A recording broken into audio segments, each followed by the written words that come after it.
Because I go there for time.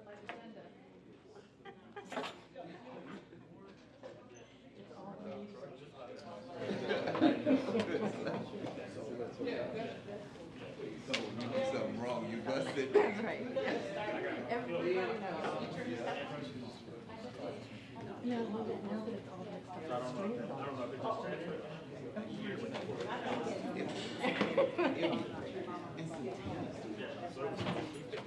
Someone told me. Did you remember? Came down and talked to Lou about. Good evening.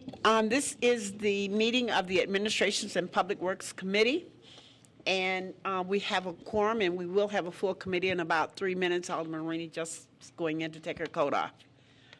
Could I have a motion for the approval of the minutes of the regular meeting of January 24th? Motion to approve. Second. All in favor? Aye. I should ask, are there any corrections or additions? If none, all in favor is aye? Aye. Okay. Items for consideration. The City of Evanston's payroll through January 30th at 2011, $2,270,129.52. Move approve. Second. Okay, all in favor? Aye. Aye. Okay. City of Evanston's bills through 2/15/11. $3,987,810.05, and credit card bills through December 31st, 2010, $73,145.63. Okay. I don't know if there's a bills list. I know the questions were email. I don't know if they're hard copies or not. Let me look. Yes, they're here. I want to take a few minutes and look at these.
Okay, anybody have questions or comments on the answers that we received from staff? Alderman Rainey.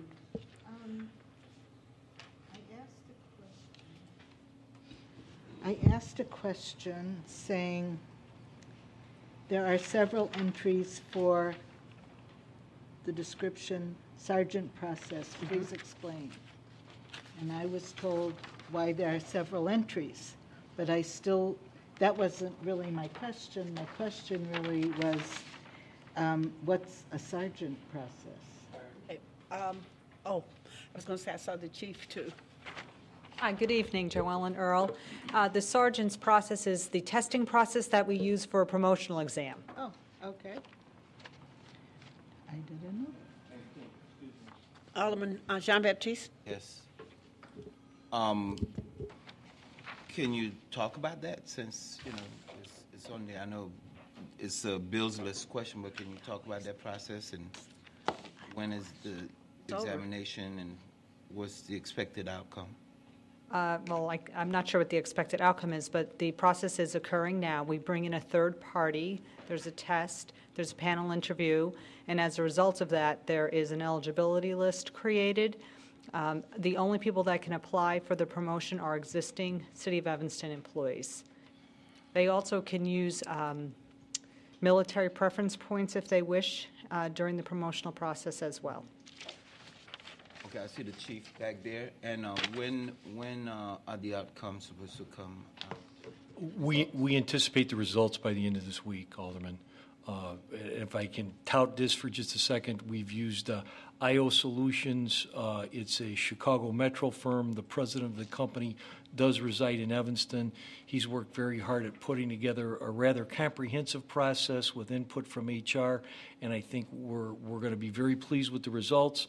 And the officers who've participated in the testing process have commented that it was an extremely difficult process, but very fair. So at this point in time, I'm anticipating the outcome, and I'm certain it'll be very positive. I've been very pleased with the work that IO Solutions put into this. How many positions will you be seeking to fill and when? Right now, I believe we have one vacancy, and the list will be good for a period of 2 years. Thank you. have While another- he's up there, can I ask a question about the youth? Yes. You're referring to the question under... Yes, one of yes. the questions that Alderman Rainey had asked, it is part 4, where, I also asked that question because I... yeah. Find out some interesting stuff that might be. Right. So, I think stated here the chief will have additional information concerning the youth outreach programs activities at the AMPW meeting. So, can you talk to us? I know you say you have a report that is coming, but can you give us a little something now? Absolutely, as to sir. What's going on? Currently, and let me work backwards. Our last outreach worker has taken a position in the 311 center. Currently, we are advertising for outreach workers. We will evaluate those resumes as they come in. Commander Aretha Hartley will look at those and make a determination if they fill the bill of what we're looking for in our current program. I anticipate that will be occurring over the next 2 to 3 weeks. So that's the position we're in now. Prior to this, the outreach worker had focused on more indoor venues because I believe Alderman Rainey's question was, what do we do in the wintertime? We focus more on places where we know kids will be in the wintertime. We've been to Buku. We've been to Fleetwood Jourdain. We've been to Family Focus. We were at the ETHS New Trier basketball game, both of them. And so it's those type of venues where we know there'll be large collection of young kids that will be looking for our clients that we know, and the outreach worker will engage with them and make sure things are calm for the evening. All right. That's fine. Thank you. Any other questions, comments? Alderman Rainey? Laundry World at Asbury and Oakton. Okay, all right. Is that part of the cleaners? That's the facility. That's the firm that we use for the cleaning of the blankets we use in the cell block. Where is it? I mean, the two of us have represented the corner of Asbury and Oakton for a total of like 40 years. And no, let's see, not 40, 30, maybe 25. But we don't know where that is. Actually, Ron Morelli spent about 10 minutes explaining this to me today, and it's kind of like a Raiders of the Lost Ark thing, trying to find out where their storefront is. But I will email you that description tomorrow. Oh no! Can't you tell us now? I don't recall, Alderman. It was a complicated explanation. I mean, So you have a business in your ward that you didn't know about, please? we're suspect. I understand your suspicion, and I will have an answer for you. No, I really don't care where it is in Evanston. My concern was, here's something that an Evanston business could do, and you're telling me an Evanston business does it. So I'm very happy. But I would like to know where it is. I will get that from Ms. Morelli tomorrow and make sure it's on your email tomorrow morning. Any other questions or comments? If not, all in favor? Aye. Aye. Alderman Rainey? Aye, okay, all right. Okay, the next item is A31, approval of one-year contract extension for inspections and repairs for heavy fire apparatus vehicles, RFP 10-78. Staff recommends City Council approval of a one-year contract extension to Worth Industries in the amount of $163,000 for the coming year to provide required annual inspections and repair for heavy fire apparatus vehicles. Funding for this service is provided by account 7710-.65060. Materials to maintain autos, which has a budget of $910,000. Move approval? Second. All in favor? Aye. A3.2, approval of a purchase of insurance renewals, property accessibility, and excess workman's compensation for fiscal year 2011. Recommended approval to purchase the outline insurance policies. The policies will renew all insurance coverages for the cities for fiscal year 2011. Quotes, premium totals are $441,581, which is $69,929 less than budgeted for funding year 2011. Second? It's been moved and second. Are there any questions? If not, all in favor?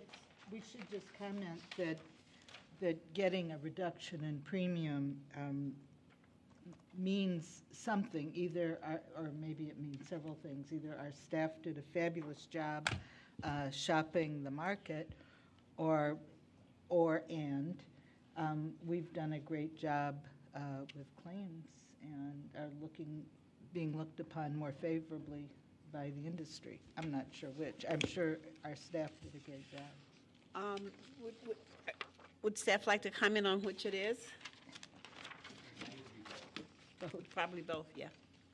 Madam Chairman, members of the committee, Grant for our Corporation Counsel. I think it is, Alderman Rainey, as you touched upon, a combination.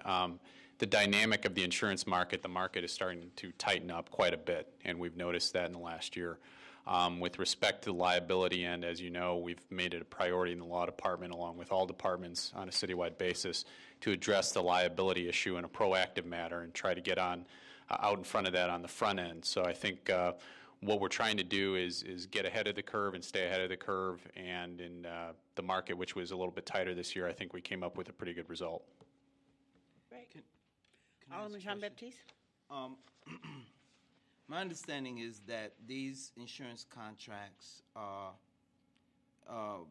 the premium cost is negotiated up front, right? So that's our obligation for the year. Correct. But it seems that a lot of insurance companies or entities that are buying insurance also trying to do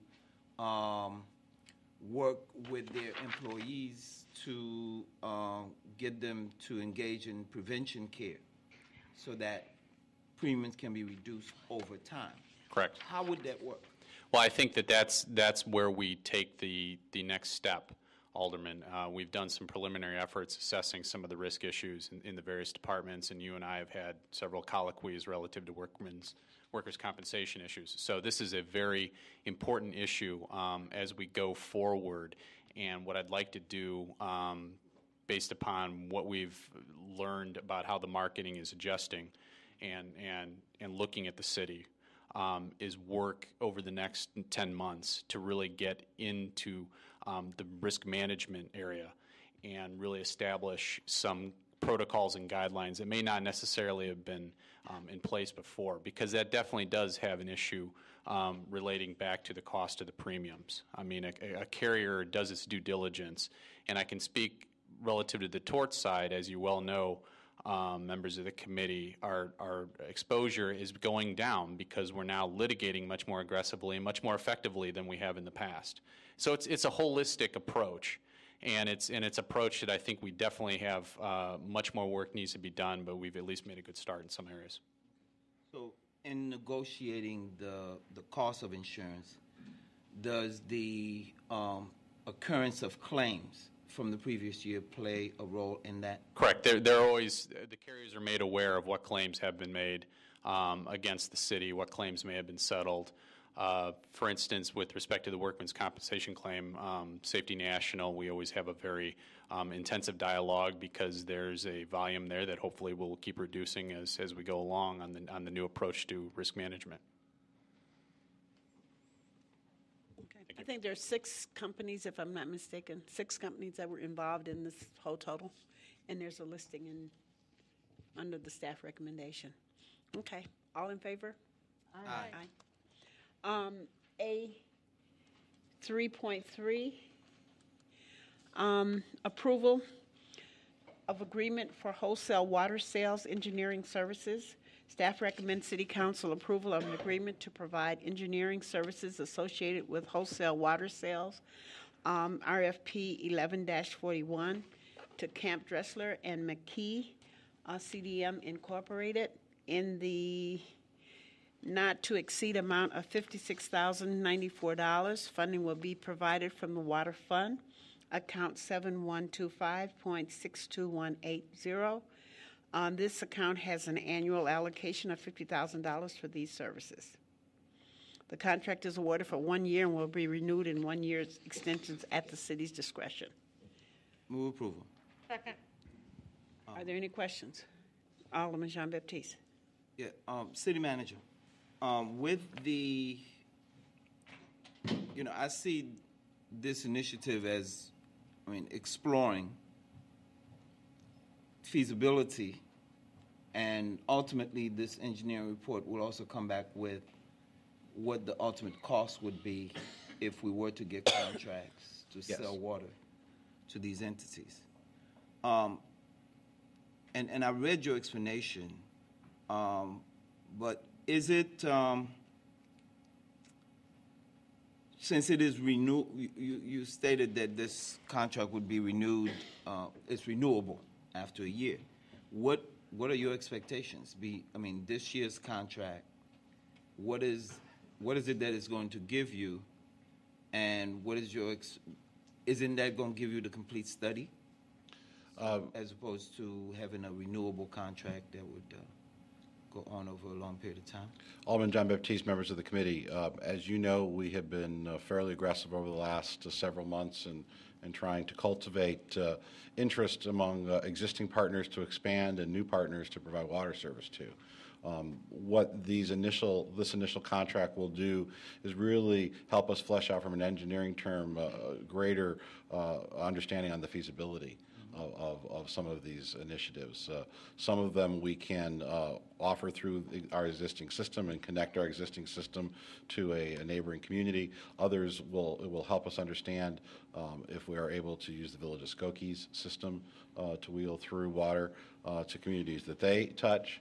And then it also will give us some flexibility as we talk with the Northwest Water Commission to begin looking at the feasibility of an additional line to them. So really, this is just to give us some engineering expertise we do not have in-house to begin, seeing how big the breadbox truly is. I think once we know that, then there would be additional contracts likely to make happen the larger connections. I think we're looking at, I think some of the smaller connections, I hesitate to get into specifics in open session about some of these discussions, but as we've talked to communities that surround the village of Skokie, for example, it may be that the engineering that's done through this contract may be sufficient to provide the answers we need to have Skokie connect to some of those surrounding communities. Clearly, it would not be for the Northwest Water Commission as we were to look at extending a line there. Alderman Rainey and then Alderman Fisk. City Manager, I'm just wondering what the implication is of the fact that the hydraulic analysis determining the feasibility of supplying water to the communities bordering Skokie through Evanston and Skokie's distribution system shows that the available pressure, and I'm just reading this, was inadequate to provide any substantial amount of water to these communities. What impact does that have on us going forward? And I know your answer isn't going to be, well, if we had all the money in the world, we could do this, but to lay new lines. Well, I How think... does this impact going forward with the sale of water? Well, again, we're looking at this through multiple factors. So the issue of connecting through the communities that touch Skokie are one part of that. I think what you see in the staff report is our initial judgment without more fine engineering work for those connections with Skokie. Certainly, there are larger connections, and Mr. Stonebeck is here, and if the council wants to get more detailed in these discussions, we'd be happy to a certain degree. But we need to begin to have the flexibility as we talk with the Northwest Water Commission regarding the broad brush of engineering for an additional line. We don't have the ability to do that currently from an engineering standpoint. Well, so this 50,000 isn't going to do it either. No, and again, right now we're at zero with our engineering ability in-house to look at some of these more larger complex projects. This contract is allowing us to move forward on the next step, maybe the step after that, for some of these other initiatives. If we are able to reach an agreement with a more far-reaching project, for example, with the Northwest Water Commission, we would come back to the council and have to assemble a team and a way to pay for that team and a partnership with the Northwest Water Commission that would far exceed anything that we're proposing in this contract. This is sort of the equivalent of walking around money. This is, having the ability of a team in addition to myself and Mr. Stonebeck. As we're having these discussions, we need some engineering expertise to work with these communities, and this contract gives us that beginning expertise. If we're able to pursue it further, we would need additional support. And who pays for the hydraulic analysis to supply the village of Lincolnwood, that test? Who would pay for that? At this point, we're looking that we would provide part of it, they would provide part of it. If we are able to have a larger agreement with the city of Lincoln, we would likely come back and try to cover our expenses through the costs and revenues associated with that contract. But again, we're doing a little bit of this on spec. We have communities, we've talked to, 6 or 8 communities over the last year or so, all in varying degrees of interest. And so as we move this forward, we're going to use this engineering work to help us continue some of those speculative conversations that may get us to a point where we say we're not able to technically easily, without a lot of more money spent, work with Community A, so we may put a Community A aside and go on to Community B.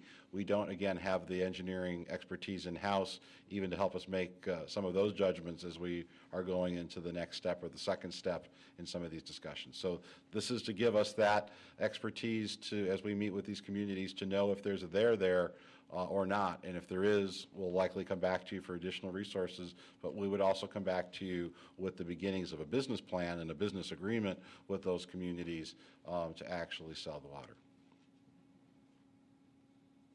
Alderman Fisk? Thank you, Madam Chair. I'm wondering about the available pressure in the system. Does that refer to the available pressure in our system? I'll let Mr. Stonebeck talk about the marriage of pressure. Good evening, Chair, Madam Chair and Committee. Dave Stonebeck, Director of Utilities. The pressure in our system is relatively low compared to a lot of other distribution systems, and Skokie is on a direct pressure system with Evanston, meaning that the pressure that we generate at our water treatment plant is the same pressure that they have in the village of Skokie. That being so far west of us, where the other neighboring communities border them, the pressure at that border between Skokie and the neighboring communities is relatively low and insufficient to be able to provide water to those communities directly through the Skokie distribution system. Are most of these Without additional. Without additional pumping stations and things like that. Are most of the communities we're talking to getting their water from Chicago right now? Is that something you can? All the communities that we're talking to right now get their water through Chicago. So if you encounter a candidate for mayor to the city of Chicago, please don't bring this up. Our little secret. Okay. Are there any other questions or comments? Okay, all in favor? Aye. Any opposed? Okay, we'll move on to A 3.4. Approval of a contract for supply of aluminum sulfate. Staff recommends City Council approval to award a contract to the purchase of aluminum sulfate in the amount of $179,103.60 from USALCO. Funding for this work will be from the Water Fund, account 7110.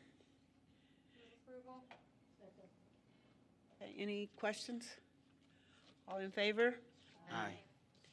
A 3.5, approval of contract award for the 1964 filter addition rehabilitation project. Staff recommends City Council approve to award a contract for the 1964 filter addition rehabilitation project to Keno and Sons Construction Company in the amount of $3,433,285. Funding for this work will be from the Water Fund, account 733048. This account has a budget allocation of $4,100,000, $2,900,000 in funding year 2011, and $1,200,000 in funding year 2012. Any questions? All in favor? Aye. Any opposed? Moving on to A 3.6. Approval of pre-qualification of contractors for cured-in-place pipe rehabilitation of sewer mains. Staff recommends approval of American Pipeliners Incorporated. Oh, wait a minute. There's a whole series of these. Hold on just a second. I'm sorry. I have to see it a little bit bigger. Kenny's Construction Company, Mitchell Corporation, Sachs Construction, and Utility Service Authority, and Visa Sewer as pre-qualified contractors to perform cured-in-place pipe rehabilitation in the city's sewer system for a 3-year period, 2011, 2012, and 2013. So that's, okay, this moved, and is there a second? Second. All in favor? Any opposed? I think I hope I made all the companies. I was trying to find where I had them underlined. You missed in Situ, right? Where? Oh, okay. I'm sorry. So we need that in for the record. You got it, Phil? Okay, great. I have it on my computer, and I had them underlined, and I couldn't find it. I'm sorry. Okay, A 3.7. Approval of contract for comprehensive parking garage repair project. Staff recommends award of the 2011 Comprehensive Parking Garage Repair Project to Weiss, Janey, Elster Associates in the amount or at the total cost of $202,350. Fund provided by funding year 2011 Capital Improvement Program, budget of $2,100,000. Could I have a motion for approval? Any questions? Alderman Rainey. Could we have our memories refreshed regarding some of the issues in these garages? And especially the Sherman Avenue garage?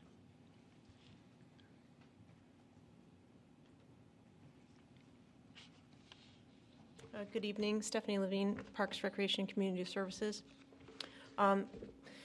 We have a number of structural issues in the garages and also issues with the mechanical, electrical, plumbing, and fire protection systems. There was a study conducted, I believe last year, at all the three main garages that detailed all of the issues that we encountered, all the things that need repair. Yeah, but give us some examples. I mean, we didn't get a copy of that lately. And while my memory is fading, I can't believe everybody on the council remembers all the details of that report. And this is millions of dollars. Give us an example of the Sherman Avenue garage. What are some of the issues with that, what I consider new garage? Unfortunately, I don't have that information available. We can Somebody here provide must that. have it.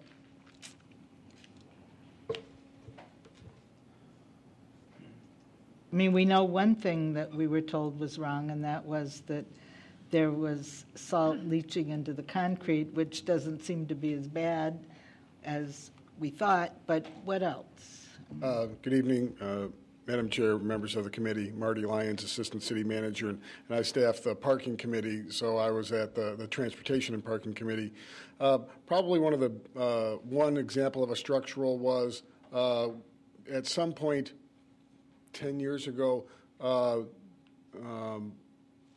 large portions of beams, the concrete in beams was removed because of the size of vehicles that could get through the garage. So when this was done, we don't have an engineering study of why was the concrete shaved. The underlying structural steel beams were not impacted, but we need to go back through and make sure all of those support beams are fine. That was one of the major recommendations.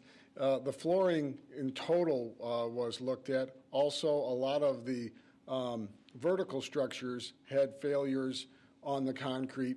Again, not the underlying I-beams beneath them, but those also need to be redone just so the garage can keep functioning. And just one other piece of background was that the committee took a look at the total worth of those three garages. So you're looking at in excess of $100 million in today's value, and how much are we putting in for our investment? So the the engineering consultant came back and gave an 18-month timeline to accomplish all of those projects listed, and they're not in here, but we can certainly get that to the council immediately from the previous report that the Parking and Transportation Committee looked at. It's only about a 3-page document that had the summaries. I may even be able to get it before the end of the night. All right, can I ask another question? All right.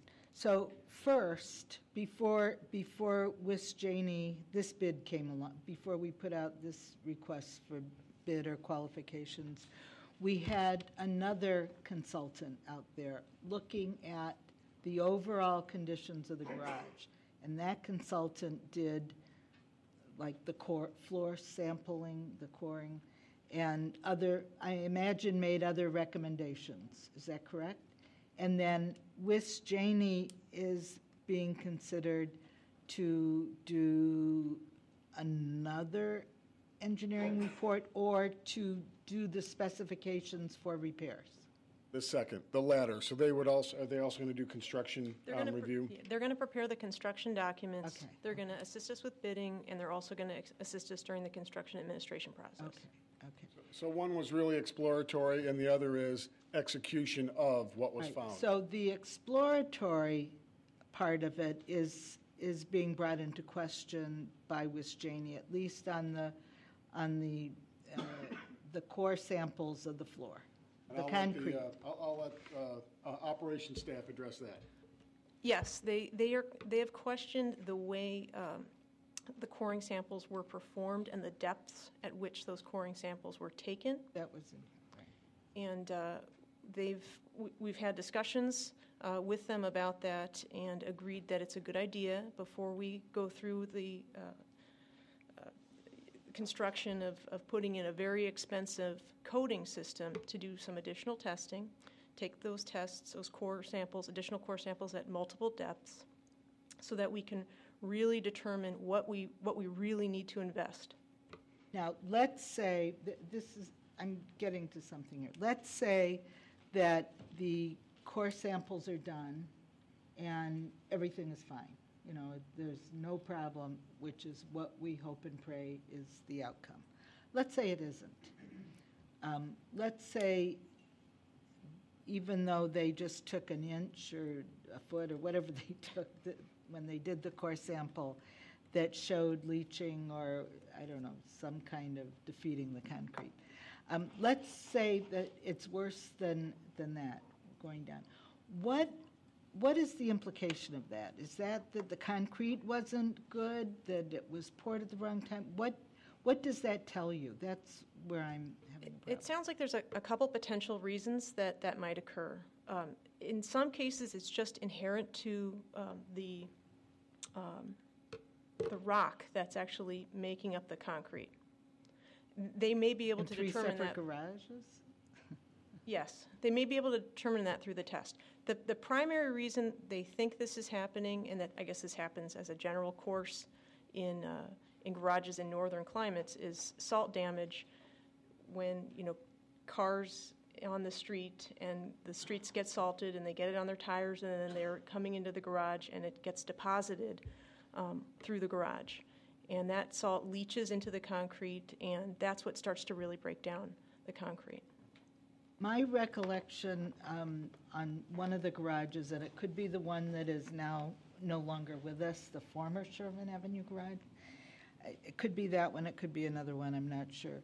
That we actually had to intervene at some point when there was concrete being poured because it did not measure up to the standards or the specifications. There was too much sand in it. I don't remember which project it was, but it was definitely a city project, and I believe it was a garage. So I'm just wondering, do we have any regulations in place, any inspections in place that watch for that kind of thing? We would want to institute some testing for the concrete during the construction process, yes. It's not. Do we always do that? We typically do that on large-scale projects like this. It's typically done by an independent testing agency, so not this consultant. And we would come back to you later as we get close to construction for those kinds of services. But yes, we'd want to do that.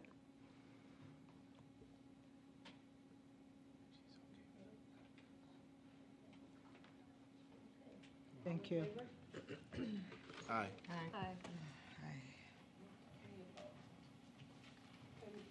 Sorry, moving on to A4.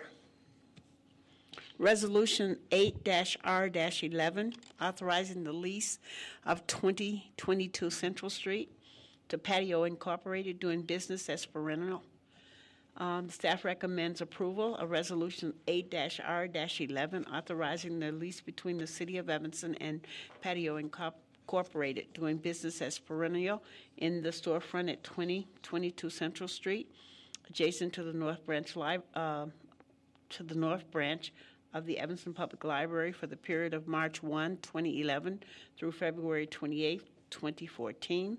The monthly rental rate will be $2,900 for the term from March 1, 2011 through February 29, 2012, $3,000 from March 1, 2012 through February 28, 2013, and $3,100 from March 1, 2013 through February 28, 2014. Get a motion. Move approval. It's been moved and seconded. Are there any questions, comments? Not all in favor? I have a question. Oh, I'm sorry. Alderman Burris. I was just wondering, what is the normal lease rate for this type of building? Is this about standard, or are we leasing it for less, more?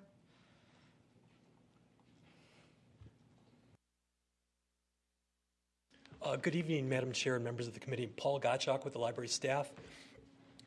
We actually took a survey or information from the Community and Economic Development Department for comparable properties on the street.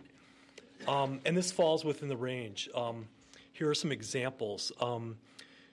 Let's see, 2859 Central Street was $19.63 per square foot, triple net.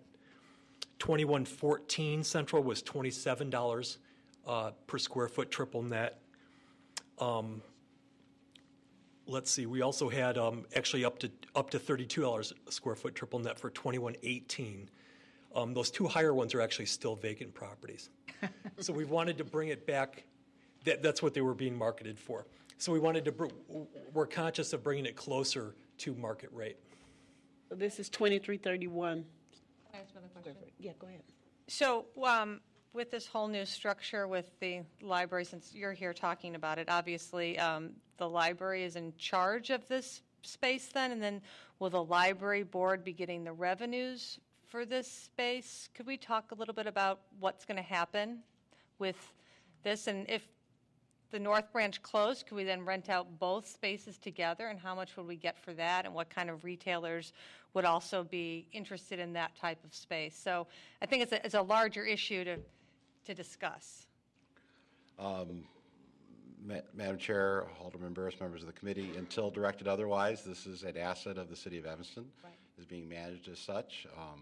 Mr. Gottschalk and staff at the library have managed this lease previously. Will continue to do so on the city's behalf. The money goes to the general fund. So this is an asset of the city of Evanston.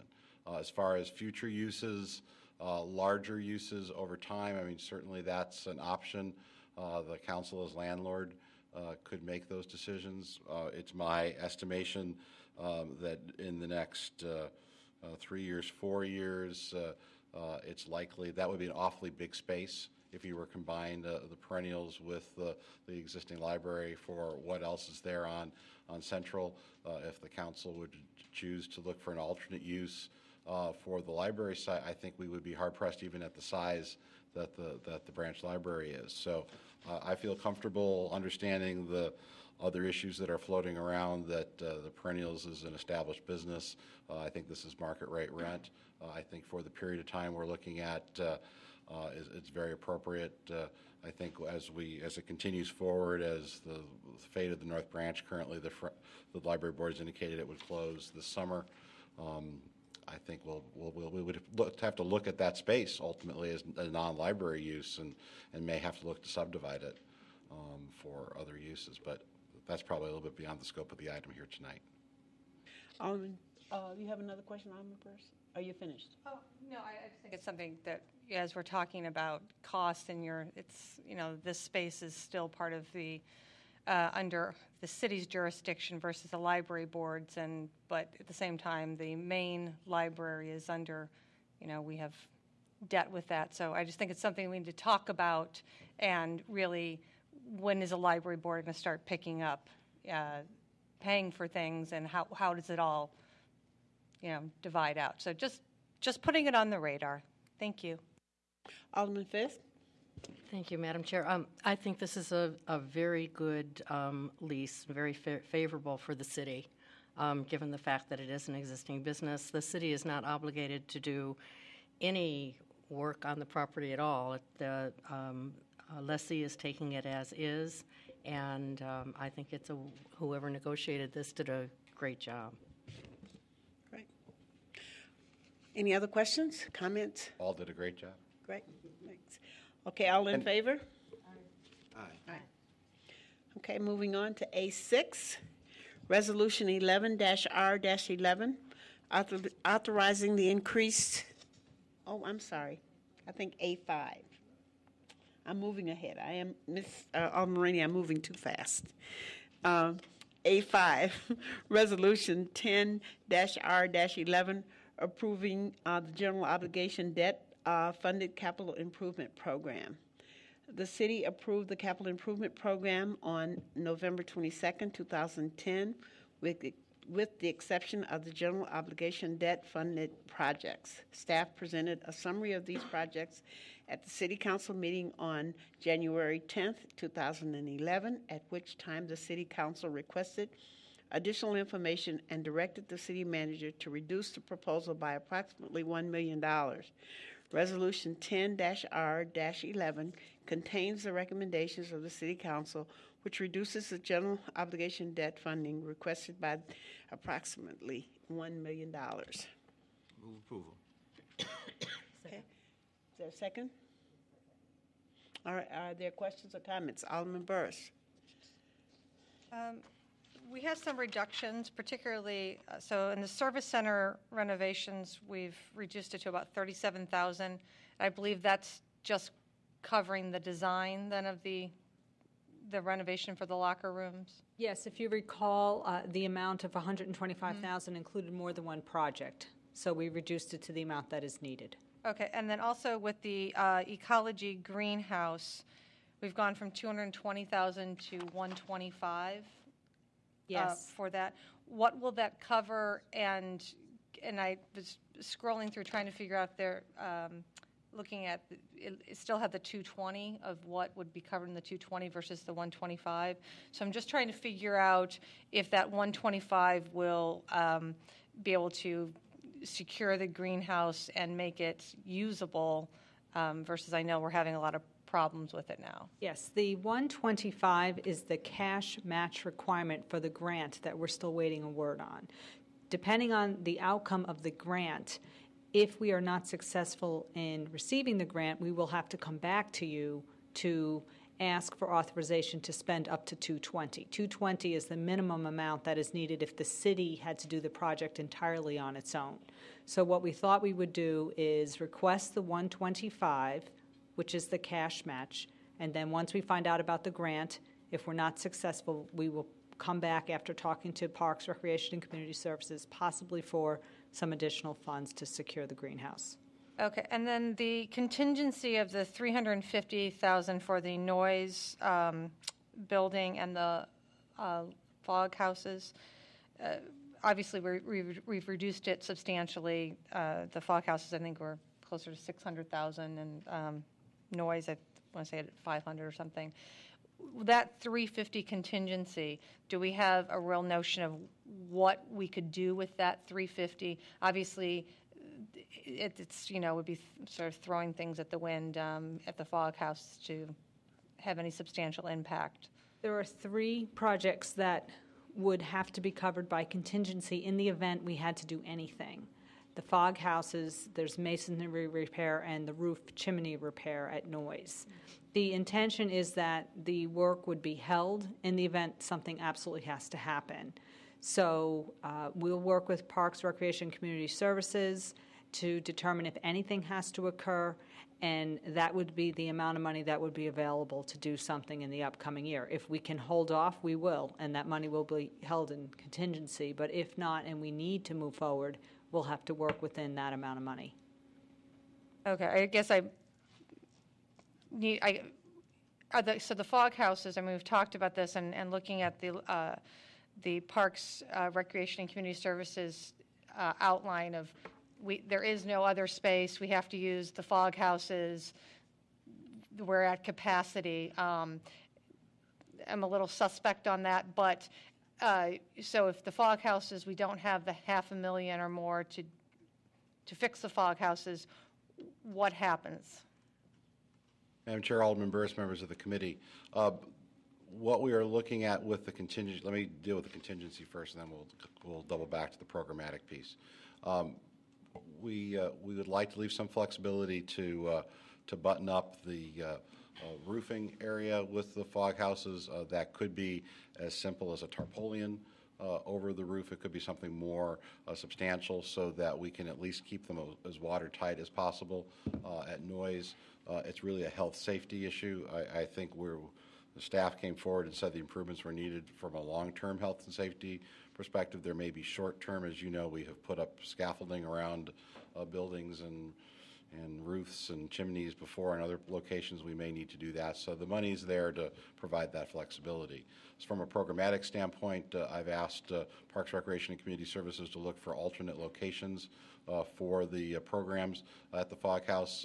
There's been some discussion in the community about the availability of schools and the timing of school programs in the summertime at District 65. Mr. Gaynor and staff continue to work with them on that.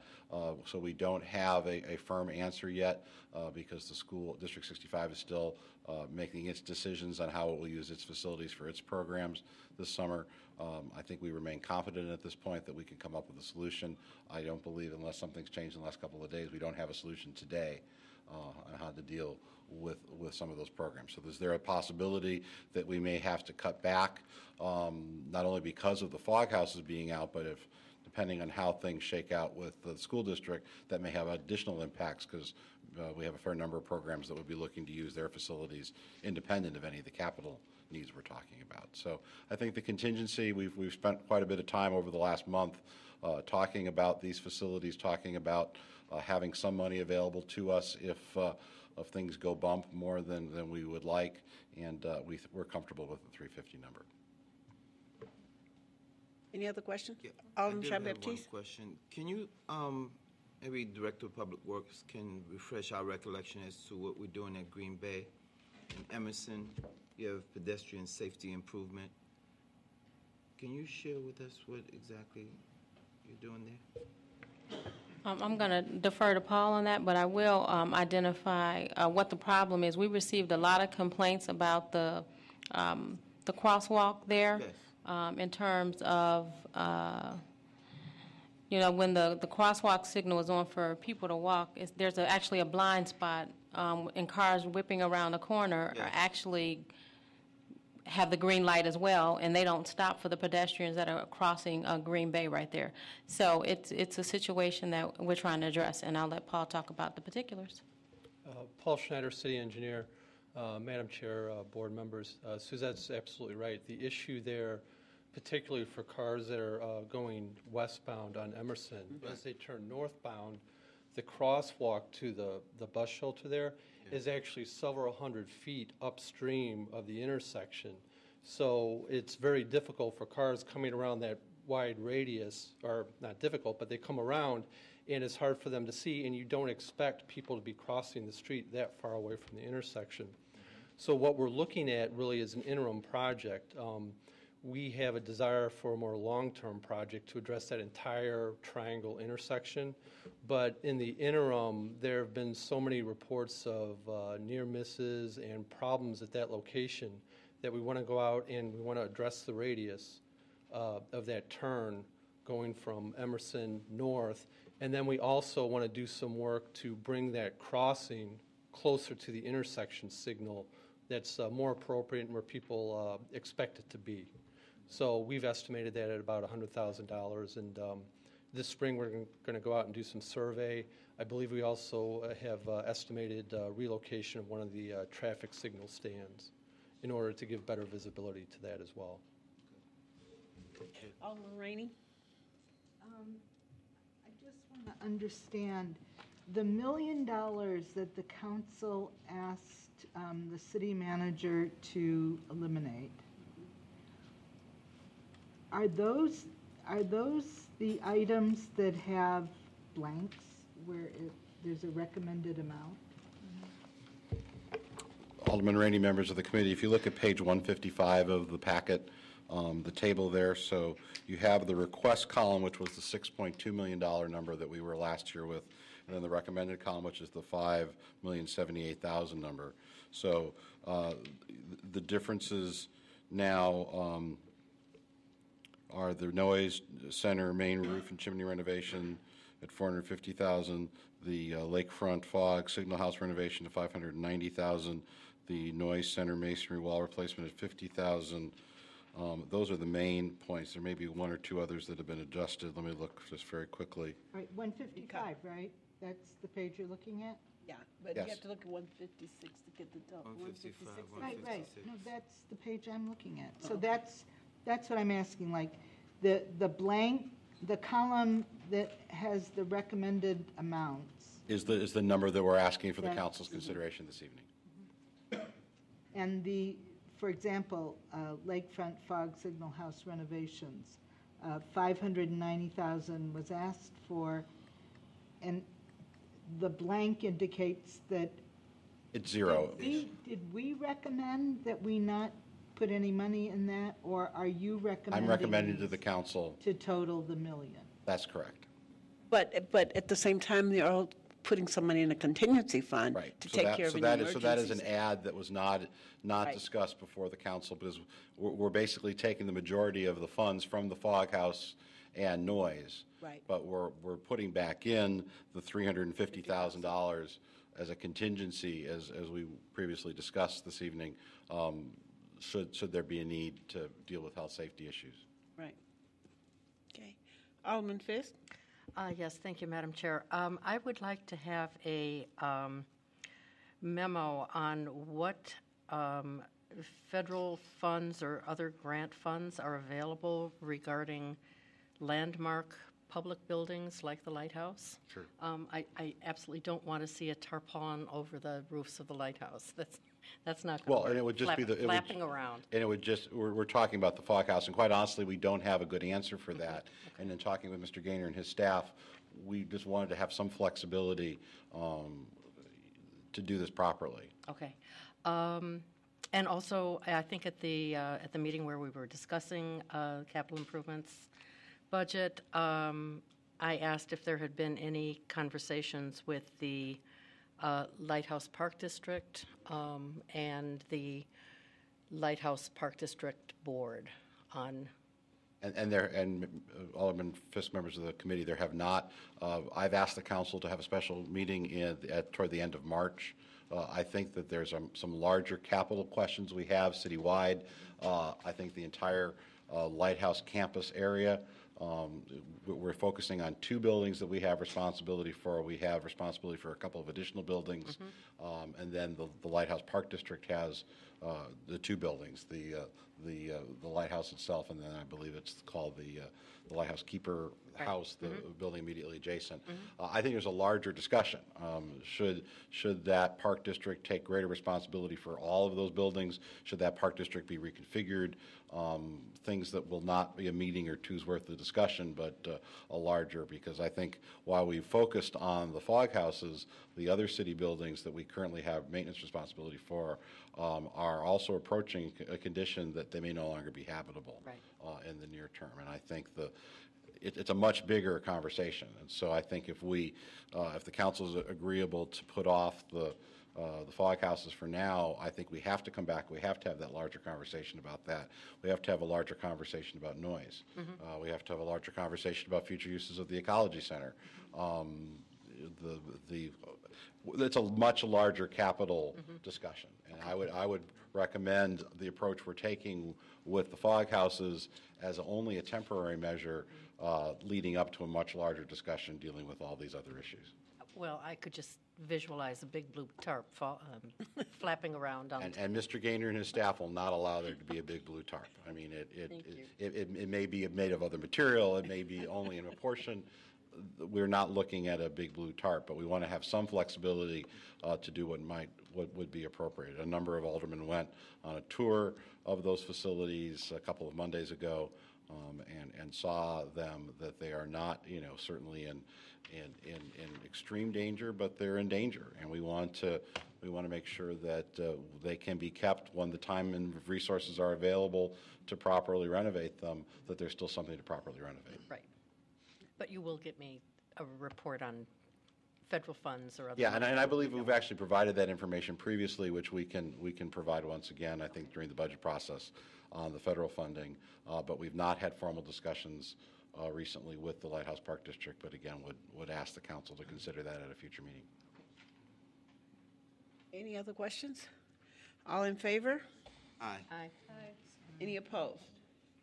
Okay, moving on to A6, Resolution 11-R-11, authorizing an increase to the funding year 2011 City of Evanston budget to a new total of $198,928,176. Resolution 11-R-11, amending the 2011 budget accompanies the request to fund the final portion of the capital improvement programs through general obligation bonds. It also increases the Economic Development Fund budget by $250,000 and includes an increase for Special Services Area number 4 of $17,918, which was included in the tax levy adopted on the December 13th, 2010, which was adopted on December 13, 2010. Resolution 11-R-11 increases the city's funding year budget by $5,346,418 from $193,581,758 to $198,928,176. Lot of Move dollars. approval. Okay, is there a second? Second. All in favor? Aye. Aye. Any opposed? Okay, moving on to A7. Approval of letter of intent to the Temperature Equipment Corporation for the main library's cooling chiller replacement project. Staff recommends approval to issue a letter of intent to the Temperature Equipment Corporation for the main library's chiller replacement project as proposed in the current 2010-2011 capital improvement program. In order to proceed with this project, staff requires approval to issue a letter of intent to TEC to provide carrier HVAC chiller equipment required for the project. The equipment purchase price of $149,198, which will be incorporated into the project's general construction contract schedule for bidding this month. Funding is provided by 2010 and 2011 CIP account 415950 for $30,000 in the capital and the 2011 CIP account of 415950 of $275,000. Move approval. Second. Okay, any questions? All in favor? Aye. Okay. Moving on to A8. Ordinance 14-0-11, increasing the number of Class P liquor licenses to permit issuance to a few spirits. The local liquor commissioner recommends a passage of Ordinance 14-0-11, amending Section 3-5-6P of the City Code to increase the number of Class P liquor licenses from 0 to 1 to permit issuance to a few spirits, LLC doing business as few spirits. I don't know why I want to call it free. Few spirits of 918 Chicago Avenue. Second. Approval. Is there a second? Second. All in favor? Aye. We have no items for discussion? No communication? For approval, adjournment. Move adjournment. We are finished. Thank you, Next Madam meeting will Chair. Our next start at meeting will start 10 at after. 10 after 7.